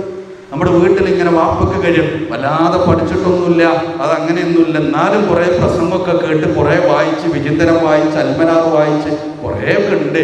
ആയിക്കോട്ടെ, അമാനി മൗലവിന്റെ തഫ്സീറുണ്ട്, വെള്ളിയാഴ്ച ദിവസം ഒന്ന് എല്ലാവരും ഒന്ന് ഇരിക്കും, ഒരു 10 മിനിറ്റ് വാപ്പക്കൊന്ന് കൂടിയിരുന്നിട്ട് ഏറ്റവും ചെറിയ സൂറത്തുനിന്ന് തുടങ്ങാം, എവിടുന്നും തുടങ്ങാം, ഒരു 10 മിനിറ്റ് അമാനി തഫ്സീർ എടുത്തൊന്ന് വായിച്ചു കൊടുക്കാൻ, കുടുംബത്തോട് ചേർന്ന് നിൽക്കാൻ. മകന്റെ വസ്ത്രം നോക്കി, മകന്റെ മുടി നോക്കി, മകളുടെ വസ്ത്രം നോക്കി, നിന്റെ കൂട്ടുകാരികൾ എന്തായാലും ശരി, നിന്റെ കൂട്ടുകാരെങ്ങനെയായാലും ശരി, നമുക്ക് ദീനാണ് വലുതെന്ന് പറഞ്ഞു കൊടുക്കാൻ ഒരു വാപ്പക്കും ഉമ്മക്കും കഴിയുന്നുണ്ടോ? നമ്മുടെ മക്കളെ കുറിച്ച് നമ്മൾ എന്തിനാ ആദ്യം ഉണ്ടാവേണ്ടത്? ഞാനിപ്പോ മരിച്ചാൽ എൻ്റെ കുട്ടി പട്ടിണി കിടക്കുമോ? ഒരു പേടി വേണ്ട, ആരും പട്ടിണി കിടക്കൂല. ഇല്ല, അവരെ ഏറ്റെടുക്കാൻ ആയിരങ്ങളുണ്ട്. നമ്മൾ കൊടുത്തതിനേക്കാൾ രുചികരമായ ഭക്ഷണം നമ്മൾ മരിച്ചു കഴിഞ്ഞാൽ കിട്ടും ചിലപ്പോ മക്കൾക്ക്. ഞാൻ മരിച്ചാൽ എൻ്റെ കുട്ടിന്റെ പഠനം ഒരു ഭീതി വേണ്ട. പഠിക്കാൻ സമർത്ഥയാണോ, പഠിക്കാൻ സമർത്ഥനാണോ, ഏതറ്റം വരെയും സൗജന്യമായി പഠിപ്പിക്കാൻ അൽഹംദുലില്ലാ നമ്മുടെ നാടുകളിൽ സംവിധാനങ്ങളുണ്ട്. എൻ്റെ കുട്ടിക്ക് വല്ല അസുഖം വന്നാലേ ആരാ ചികിത്സിക്ക? ഒരു പേടിയും വേണ്ട. ഒരു 3 ദിവസത്തെ ഒരു വാട്സപ്പ് മെസ്സേജ് കറങ്ങിയപ്പോ 3 കോടി പിരിച്ചെടുക്കാൻ കെൽപ്പുള്ളവരാണ് നമ്മുടെ ഈ സമൂഹം. ഈ സമൂഹമില്ലാത്ത, അല്ലെങ്കിൽ ആരും കൂട്ടിനില്ലാത്ത, ഭക്ഷണം കൊടുക്കുന്നവർ കൂട്ടിനില്ലാത്ത മക്കളുടെ ധാർമ്മികതയെ കുറിച്ച് പ്രിയപ്പെട്ടവരെ നമ്മൾ ആലോചിക്കേണ്ടിയിരിക്കുന്നു. എൻ്റെ കുട്ടിയുടെ പരലോകം, എൻ്റെ ഭാര്യയുടെ പരലോകം, എൻ്റെ ഭർത്താവിന്റെ പരലോകം, എൻ്റെ അനിയന്റെയും എൻ്റെ അനിയത്തിയുടെയും എൻ്റെ ഈ വീടിന്റെയും എൻ്റെ കുടുംബത്തിന്റെയും പരലോകത്തെ കുറിച്ച് പേടിച്ചു പറക്കാൻ പ്രിയപ്പെട്ട വാപ്പമാരെ, ഉമ്മമാരെ, ഈ സംസാരം കേൾക്കുന്നവരെ, നമുക്ക് ബേജാറുണ്ടാവണം, ആദിയുണ്ടാവണം. അവിടെ ലാ ഇലാഹ ഇല്ലല്ലാഹ് പറഞ്ഞു കൊടുത്ത് ആ ലാ ഇലാഹ ഇല്ലല്ലാഹയുടെ പേര് കുടുംബത്തിലേക്ക് താഴ്ന്നിറക്കി പിന്നീടുള്ള നന്മകളെല്ലാം ആ ലാ ഇലാഹ ഇല്ലല്ലാഹയാകുന്ന മരത്തിൽ കായ്ച്ചു വിളയാൻ പ്രിയപ്പെട്ടവരെ നമുക്ക് സാധിക്കേണ്ടതുണ്ട്. വിശുദ്ധ ഖുർആനിൽ ഒരു വാപ്പയുടെയും മകന്റെയും ചരിത്രം പറയുന്നു. സൂറത്തുൽ ലുഖ്മാനിലൂടെ ലുഖ്മാൻ അലൈഹിസ്സലാത്തു വസ്സലാമയുടെയും മകന്റെയും ചരിത്രം പറയുന്നുണ്ട്. ഇതാ ചരിത്രത്തിൽ ഒരു വാപ്പയും മകനും ജീവിച്ചിരുന്നു എന്ന് പറയാൻ വേണ്ടിയിട്ടല്ല, കഥ പറയാനല്ല. ലുഖ്മാൻ അലൈഹിസ്സലാത്തു വസ്സലാമയുടെ ഉപദേശങ്ങൾ വിശുദ്ധ ഖുർആനിൽ ചേർത്ത് വെച്ചത്. നമ്മൾ എത്ര തവണ ഖുർആൻ മുഴുവൻ ഖത്തം തീർത്തു. സൂറത്തുൽ ലുഖ്മാൻ ഇങ്ങനെ മറിച്ചുപോയി നമ്മൾ. അവിടെ ലുഖ്മാൻ അലൈഹിസ്സലാത്തു വസ്സലാം മകനെ വിളിച്ചുകൊണ്ട് പറയുന്ന, സ്നേഹത്തോടുകൂടി വിളിച്ചു പറയുന്ന ഉപദേശങ്ങളില്ലേ? യാ ബുനയ്യ ലാ തുശ്രിക് ബില്ലാഹ് ഇന്ന ശിർക ലദുൽമുൻ അദീം. പൊന്നുമോനെ, ശിർക്ക് ജീവിതത്തിൽ ഉണ്ടാവരുതേ. തീർച്ചയായും അത് മഹാ അക്രമമാകുന്നു എന്ന് ലുഖ്മാൻ അലൈഹി സ്വലാത്തു വസ്സലാം മകനോട് പറയാ. എങ്ങനെ പറയണമെന്നറിയോ? യാ ബുനയ്യ. എന്താ നമുക്ക് മാക്സിമം എന്തു പറയാൻ പറ്റും? പൊന്നു മോനെ എന്ന് പറഞ്ഞാൽ യാ ബുനയ്യക്ക് അർത്ഥമാവില്ല. പാപ്പാന്റെ പൊന്നാര കുട്ടി എന്ന് പറയുന്നതിനേക്കാൾ സ്നേഹത്തിലുള്ള വിളിയാണ് അറബിയിലെ യാ ബുനയ്യ എന്ന പ്രയോഗം. പ്രിയപ്പെട്ടവരെ, ഇരുന്ന് ആലോചിക്കുക, ഉമ്മമാരെ ആലോചിക്കുക. മക്കളെ വിളിച്ചു കൂട്ടിയിട്ട് ലാ ഇലാഹ ഇല്ലല്ലാഹ് പറഞ്ഞു കൊടുക്കാൻ നമുക്ക് പറ്റിയിട്ടുണ്ടോന്നാ? ഞാൻ മദ്രസ ചേർത്ത് എൻ്റെ കുട്ടി 5ാം ക്ലാസ് വരെ പഠിച്ച് 7ാം ക്ലാസ് ഉണ്ടായപ്പോൾ അതിലും എൻ്റെ കുട്ടിയുണ്ട്, 8 തുടങ്ങിയപ്പോഴും എൻ്റെ കുട്ടിയുണ്ട് എന്ന് പറയലല്ല, നമ്മൾ പറഞ്ഞു കൊടുത്തോ എന്നാ. ഇതിന്റെ ബാക്കി ഭാഗത്ത് നമുക്ക് കാണാൻ കഴിയും. യാ ബുനയ്യ ഇന്നഹാ ഇൻ തഖു മിത്ഖാല ഹബ്ബത്തിൻ മിൻ ഖർദലിൻ. കാര്യം ഒരു കടുകുമണിയുടേതാണെങ്കിൽ പോലും മോനെ, ഫതകുൻ ഫീ സുഖറത്തിൻ, അതൊരു പാറക്കുള്ളിലാണെങ്കിലും ശരി, ഔ ഫിസ് സമാവാതി ഔ ഫിൽ അർദ്, വാനലോകത്ത് എവിടെയായാലും ഭൂമിയിൽ എവിടെയായാലും അല്ലാഹു അത് കൊണ്ടുവരും മോനെ. വാപ്പയെ പേടിച്ചിട്ടല്ല, ഉമ്മയെ പേടിച്ചിട്ടല്ല, മദ്രസയിലെ ഉസ്താദുമാരെ പേടിച്ചിട്ടല്ല, അല്ലാഹു കാണുന്നുണ്ടെന്ന ബോധത്തോടുകൂടി ജീവിക്കണം മോനെ എന്ന് പറഞ്ഞു കൊടുക്കാൻ പ്രിയപ്പെട്ട വാപ്പമാരെ ഉമ്മമാരെ നമുക്ക് കഴിഞ്ഞിട്ടുണ്ടോ? ഉണ്ടോന്നാണ്. എന്തൊക്കെ ഉപദേശം നമ്മൾ മക്കൾക്ക് കൊടുക്കല്. അള്ളാനെ പറ്റി നമ്മൾ ഉപദേശം കൊടുത്തു ഇരുന്ന് നമ്മൾ ആലോചിക്കേണ്ട വിഷയ. സൂറത്തുൽ ലുഖ്മാൻ ചരിത്രം പറയാൻ അവതരിപ്പിച്ച സൂറത്തല്ല. ഒരു വാപ്പ എങ്ങനെയാവണം, ഒരു ഉമ്മ എങ്ങനെ മക്കളെ വളർത്തണമെന്ന് വിശുദ്ധ ഖുർആൻ നമ്മെ ഓർമ്മപ്പെടുത്തിയതാണ്. പ്രിയപ്പെട്ടവരെ, ഈ ഒരു രൂപത്തിൽ നമ്മുടെ മക്കളെ വളർത്തിക്കൊണ്ടുവന്നാൽ അവര് ദീനിന്റെ തണലായും താങ്ങായും ശാന്തിയുമായി നമ്മുടെ വീടുകളിൽ ഉണ്ടാവും. ആ വീട്ടിലേക്ക് സമാധാനം കൊണ്ടുവരാൻ കഴിയും. ചെറുപ്പം മുതൽ മക്കളെ ആ രൂപത്തിൽ വളർത്തിക്കൊണ്ടുവരാൻ കഴിയണം. ഒരു വല്യപ്പ പേരക്കുട്ടിക്ക് ഒരു ആപ്പിൾ വാങ്ങി കൊടുക്കാൻ, അല്ലെങ്കിൽ വാപ്പ കൊണ്ടുവന്ന് കൊടുക്കാൻ. പേരക്കുട്ടി ചെറിയ കുട്ടി 3 വയസ്സേ ആയിട്ടുള്ളൂ എന്ന് വിചാരിച്ചോളി. ആ ആപ്പിൾ ഇങ്ങനെ കാണിച്ചിട്ട് ഇതിന്റെ കളർ എന്താ? കുട്ടി പറയും റെഡ്. കുട്ടിക്ക് വാങ്ങിക്കൊടുത്ത് ഏതോ പുസ്തകത്തിൽ നിന്ന് കുട്ടി പഠിച്ചിരിക്കുന്ന റെഡാണ്. ശരി, ഈ കളർ കൊടുത്തത് ആരെന്നറിയോ? അത് അല്ലാഹുവാണെന്ന് പറഞ്ഞു കൊടുക്കാൻ കഴിയണം. ആ ആപ്പിള് കഴുകി ചെത്തി ചെറിയ കഷ്ണമാക്കി കുട്ടിയുടെ വായിൽ വെച്ച് കൊടുത്തപ്പോ വല്യപ്പ ചോദിക്കാൻ മധുരമുണ്ടല്ലേ? ഈ മധുരം നിറച്ചത് റബ്ബാണ്. കുട്ടിയെ കൂട്ടി താമരശ്ശേരി ചുരം കയറി വയനാട്ടിലെത്തിയപ്പോ അവിടെ കണ്ട വളരെ മനോഹരമായ കാഴ്ചകളെ ചൂണ്ടി കുട്ടിക്ക് പറഞ്ഞു കൊടുക്കാൻ കഴിയണം. ഈ തേയിലത്തോട്ടങ്ങളെ സജ്ജീകരിച്ചത് പടച്ച റബ്ബാണ്. മാമലകളെ ചൂണ്ടി പറഞ്ഞു കൊടുക്കാൻ കഴിയണം, റബ്ബാണ് ഇതിന് പിന്നിൽ. ഒന്നു നിറയുന്ന തിരമാലകളെ ചൂണ്ടി കുട്ടിക്ക് പറഞ്ഞു കൊടുക്കാൻ കഴിയണം, റബ്ബാണ് കേട്ടോ. അള്ളാഹുവിനെ പരിചയപ്പെടുത്തി കൊടുക്കാൻ കഴിയണം. ഇസ്ലാമിന്റെ ചിഹ്നങ്ങൾ പകർന്നു കൊടുക്കാൻ കഴിയണം. കുട്ടിക്ക് അസ്സലാമു അലൈക്കും വഅലൈക്കും സലാം ചെറുപ്പത്തിലെ പറഞ്ഞു കൊടുക്കാൻ കഴിയണം. ഇത് ഒരാൾ എന്തെങ്കിലും കുട്ടിക്ക് കൊടുത്താൽ പറയും താങ്ക്സ് പറയും. ഇവിടെ ഒരു ജസാക്കല്ലാ പറയുന്നു പറയാൻ. പ്രിയപ്പെട്ടവരെ, എന്തേ നമുക്ക് കഴിയാത്തത്? നമ്മൾ പറയും ഇപ്പൊ തന്നെ ചെറിയ കുട്ടി എന്തിനതൊക്കെ പറഞ്ഞു കൊടുക്കണെന്ന്. എന്നാൽ ഇതേ കുട്ടി ചിലപ്പോൾ ബസ്സിൽ കയറിയപ്പോൾ ആ ബസ്സിൽ നിന്ന് എന്തൊക്കെയോ പാട്ടൊക്കെ കേട്ടു. ആ ബസ്സിൽ നിന്ന് ഒരു 10 മിനിറ്റ് കഴിഞ്ഞ് ഇറങ്ങിയപ്പോൾ ആ ബസ്സിൽ നിന്ന് കേട്ട പാട്ട് 3.5 വയസ്സുള്ള മോള് പാടുക. ഉമ്മാക്ക് ഭയങ്കര അത്ഭുതം. ഈ ഉമ്മയാണ് പറഞ്ഞത് സൂറത്തുൽ ഫാത്തിഹയൊക്കെ മദർസ് നിന്ന് പഠിച്ചോളൂ, നമ്മളിപ്പൊ തന്നെ ഇടങ്ങാറാക്കണ്ട. പ്രിയപ്പെട്ടവരെ, ഇസ്ലാമികപരമായ ചിഹ്നങ്ങളും ഇസ്ലാമികപരമായ പാഠങ്ങളും ഒരു ഉമ്മയുടെ മടിത്തട്ടിൽ വെച്ച്, ഒരു വാപ്പയുടെ മടിത്തട്ടിലിരുത്തി, ഒരു കുടുംബത്തിലിരുന്ന് ആ കുട്ടിക്ക് പകർന്നു കൊടുക്കാൻ കഴിഞ്ഞാൽ, ആ കുട്ടി വളർന്നു വലുതായാൽ നാളെ നമ്മുടെ ശാന്തിയുടെ കാരണമായി, നമുക്ക് സമാധാനത്തിന്റെ ചിറകുമായി ആ കുഞ്ഞുങ്ങൾ ഉണ്ടാകുമെന്നാണ്. ഞാൻ അവസാനിപ്പിക്കാൻ. പ്രിയപ്പെട്ടവരെ, നമ്മുടെ ഭവനങ്ങളിൽ ശാന്തി നിറക്കണോ? ഇസ്ലാമികപരമായ തർബിയത്തുകൾ നമ്മുടെ മക്കൾക്ക് പകർന്നു കൊടുക്കാൻ കഴിയണം. അത് ചെറിയ കുട്ടികൾ, നല്ല വലിയ കുട്ടികളൊക്കെ നമ്മൾ നല്ലോണം സൂക്ഷിക്കണം. അവര് പഠിച്ചുകൊണ്ടിരിക്കുന്ന സ്ഥാപനങ്ങളിൽ ഒരുപക്ഷെ നെരിയാണിക്ക് മുകളിൽ പാൻറ്റിട്ട് പോയാൽ അവനെ കളിയാക്കാൻ ആളുകളുണ്ട്. അവനെ വെള്ളിയാഴ്ച ദിവസം എല്ലാവരും പിരിവിട്ട് മന്തിക്ക് പോവാന്ന് പറഞ്ഞപ്പോ ഇല്ല, ഞാൻ പള്ളിക്ക് പോവാണെന്ന് നമ്മളെ കുട്ടി പറഞ്ഞാൽ അവനെ കളിയാക്കി ഒറ്റപ്പെടുത്തുന്ന ക്യാമ്പസുകളിലാണ് അവര് ജീവിച്ചു കൊണ്ടിരിക്കുന്നത്. പെൺകുട്ടി കൃത്യമായി തട്ടം ധരിച്ചാൽ, മുടി കാണാതെ ധരിച്ചാൽ, കൈവെള്ള കാണാതെ, കൈയിന്റെ ഭാഗങ്ങൾ കാണാതെ യൂണിഫോം ഇട്ടാൽ, കാല് മറച്ചുകൊണ്ട് യൂണിഫോമിന്റെ കൂടെ ഷൂ വിട്ടു പോയാൽ അവളെ കളിയാക്കാൻ, അവളെ ഒറ്റപ്പെടുത്താൻ അവൾ പഠിക്കുന്ന സ്ഥാപനങ്ങളിൽ ആളുകളുണ്ട്. അതുകൊണ്ട് നമ്മുടെ മക്കളെ ചേർത്ത് പിടിക്കാൻ കഴിയണം, ചോദിക്കാൻ കഴിയണം, എവിടുന്ന് നിസ്കരിച്ചു? അല്ല, ഇന്ന് വെള്ളിയാഴ്ചയല്ലായിരുന്നോ? ഇന്ന് എന്താ കേട്ടത്? ഖുതുബയിൽ നമ്മുടെ മക്കളോട് ചോദിക്കാൻ പ്രിയപ്പെട്ടവരെ നമുക്ക് കഴിയണം. അതുകൊണ്ട് ഗൗരവത്തോടു കൂടി ഈ വിഷയം നമ്മൾ ശ്രദ്ധിക്കാം. ഇവിടെ നമ്മൾ എന്ത് ചെയ്യണമെന്നറിയാം? നമ്മുടെ മക്കൾക്ക് മാതൃക കാണിച്ചു കൊടുക്കാൻ കഴിയണം. ഒരു വാപ്പ ഇങ്ങനെ പീഡിയക്കൊലായ്മ ഇരുന്നിട്ട്, അല്ലെങ്കിൽ പീഡിയന്റെ ബാക്കിൽ ഇരുന്നിട്ട് ഇങ്ങനെ ബീഡി വലിക്കണ ഒരു വാപ്പ, ആ വാപ്പക്ക് മോനോട് പറയാൻ പറ്റും ലഹരി ഉപയോഗിക്കല്ലേ? നേരത്തെ സ്കൂൾ വിട്ട് കുട്ടി മതിലൊക്കെ ചാടിക്കടന്ന് വന്നപ്പോൾ വാപ്പ ഇരുന്ന് വലിക്കണതാ കാണുന്നത്. മോനോട് പറയാൻ കഴിയോ? വാപ്പ നിര്യാണിക്കുതായ തുണിയിട്ട് നിലത്ത് വലിച്ചു നടക്കുന്ന ആ മകന്റെ പാൻറ് ചൂണ്ടി അങ്ങനെ ചൂണ്ടിക്കാണിച്ച് മോനെ അത് കയറ്റി ഉടുക്കെന്ന് പറയാൻ കഴിയോ? ഇല്ല. അവിടെ മാതൃക കാണിച്ചു കൊടുക്കാൻ കഴിയണം. പെൺകുട്ടികളുടെ വസ്ത്രവേഷവിധാനങ്ങളെ കുറിച്ച് അവളെ ഉപദേശിക്കുന്നതിന് മുമ്പ് ഉമ്മക്ക് പറയാൻ കഴിയണം. ഈ സദസ്സിലിരുന്ന് നമ്മൾ ആലോചിക്കണം, ഞാൻ ഈ ഒരു ഫാമിലി മീറ്റിന് വന്നപ്പോൾ ധരിച്ച പർദ്ദയെ പോലെ, ചുരിദാറിനെ പോലെ, ഹിജാബിനെ പോലെ കൃത്യമായ വസ്ത്രമാണോ എൻ്റെ കുടുംബത്തിലെ കല്യാണത്തിന് പോകുമ്പോൾ ഞാൻ ധരിക്കുന്നത്? ഒരു ഉമ്മ ഇവിടെ ഇരുന്ന് ആലോചിക്കുക. അല്ല എങ്കിൽ പ്രിയപ്പെട്ടവരെ, നമ്മുടെ മക്കളെ എങ്ങനെയാണ് നമുക്ക് ഉപദേശിക്കാൻ കഴിയുക? അതുകൊണ്ട് മക്കളുടെ വിഷയത്തിൽ കൃത്യമായൊരു ശ്രദ്ധ നമുക്കുണ്ടാവണം, ആത്മാർത്ഥമായ പ്രാർത്ഥനകൾ ഉണ്ടാവണം.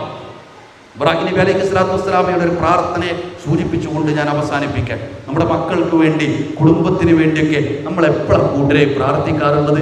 SLC പരീക്ഷന്റെ റിസൾട്ട് വരും എന്ന് പറഞ്ഞപ്പോൾ ഉമ്മ മുസല്ല നനയുവോളം കിടന്നു പ്രാർത്ഥിച്ചു. മകൻ വിദേശത്ത് പോയി 3 മാസത്തെ വിസിറ്റിങ്ങിന് പോയി, 2 മാസം കഴിഞ്ഞിട്ട് ഒന്നും ആയില്ല. ഉമ്മ മുസല്ലയിൽ കിടന്നു പ്രാർത്ഥിച്ചു. പ്രാർത്ഥിക്കാം, പക്ഷേ മക്കളുടെ ദീനിന് വേണ്ടി എത്ര ഉമ്മമാരും ഉപ്പമാരും പ്രാർത്ഥിച്ചു വന്ന ഇബ്രാഹിം നബി അലൈഹി സ്വലാത്തു വസ്സലാമയുടെ പ്രാർത്ഥനകൾ കാണാലോ. റബ്ബി ജഅൽനി മുഖീമസ് സ്വലാത്തി. ഇബ്രാഹിം നബി അലൈഹി സ്വലാത്തു വസ്സലാമയുടെ പ്രാർത്ഥന, റബ്ബേ നമസ്കാരം നിലനിർത്തുന്നവരിൽ എന്നെ ഉൾപ്പെടുത്തണേ. ആരാ പ്രാർത്ഥിക്കുന്നത്? ഖലീലുല്ലാഹി ഇബ്രാഹിം അലൈഹി സ്വലാത്തു വസ്സലാം.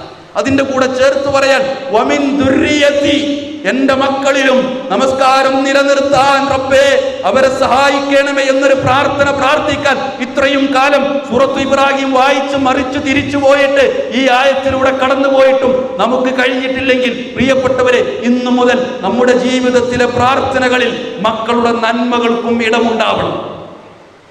നമുക്കെല്ലാവർക്കും അറിയുന്ന പ്രാർത്ഥനയില്ലേ? ربنا هب لنا من ازواجنا وذرياتنا قرة اعين واجعلنا للمتقين اماما. എന്താ ഖുറത്തു അയ്യുൻ എന്ന് പറഞ്ഞ? മകന് ഒന്നാമത്തെ ആദ്യത്തെ സാലറി കിട്ടിയപ്പോ വാപ്പാക്ക് കൊണ്ടുവന്നു കൊടുത്ത ഒരു ഷർട്ടിന്റെ പീസും ഒരു തുണിയുമല്ല ഖുറത്തു അയ്യുൻ എന്ന് പറഞ്ഞാൽ. ഉമ്മക്കൊരു പർദ്ദയും ഒരു 2000 റുപ്യ കൊണ്ടു കൊടുക്കുന്നതിന്റെ പേരല്ല ഖുറത്തു അയ്യുൻ. മകനെ ഹിഫ്ദ് കോളേജിൽ ചേർത്ത് അവൻ ചിലതൊക്കെ പഠിച്ച് പിന്നീട് നാട്ടിൽ വന്ന് തറാവീഹിന് മകൻ ഇമാമത്ത് നിൽക്കുമ്പോ എല്ലാവരും ആമീൻ എന്ന് പറയുമ്പോ വാപ്പ കണ്ണീര് തുടക്കും. ആ കണ്ണീരിന്റെ പേരാ പ്രിയപ്പെട്ടവരെ ഖുറത്തു അയ്യുൻ. മകൻ അറബി കോളേജിൽ ചേർത്ത് അവൻ തിരിച്ചു വന്ന് പള്ളിയിൽ ക്ലാസ് എടുക്കുമ്പോ, ഹദീസ് ക്ലാസ് എടുക്കുമ്പോ ചെറിയ ബേജാറൊക്കെ ഉണ്ടാവും. വാപ്പന്റെ മുന്നില് മൂത്താപ്പയുണ്ട്, ഉമ്മ അപ്പുറത്തുനിന്ന് കേൾക്കുന്നുണ്ട്. അവൻ ഇങ്ങനെ ഒരു ഹദീസ് ക്ലാസ് എടുക്കുമ്പോ വാപ്പ ഇറങ്ങിപ്പോയി ഹൗദൻ കരയിൽ നിന്ന് മുഖം കഴുകുക, കരയുന്നത് ആരും കാണാതിരിക്കാൻ. ആ കണ്ണുനീരിന്റെ പേരാ പ്രിയപ്പെട്ടവരെ ഖുറത്തു അയ്യുൻ എന്ന് പറഞ്ഞാൽ. മക്കളുടെ ദീനീ വിഷയത്തിൽ ശ്രദ്ധ കാണിച്ച് അതേപോലെ തന്നെ നമ്മുടെ ജീവിതം കൊണ്ട് മാതൃക കാണിക്കാൻ കഴിഞ്ഞാൽ പ്രിയപ്പെട്ടവരെ, നമ്മുടെ കുടുംബത്തിലേക്ക് സമാധാനം ഇറങ്ങും.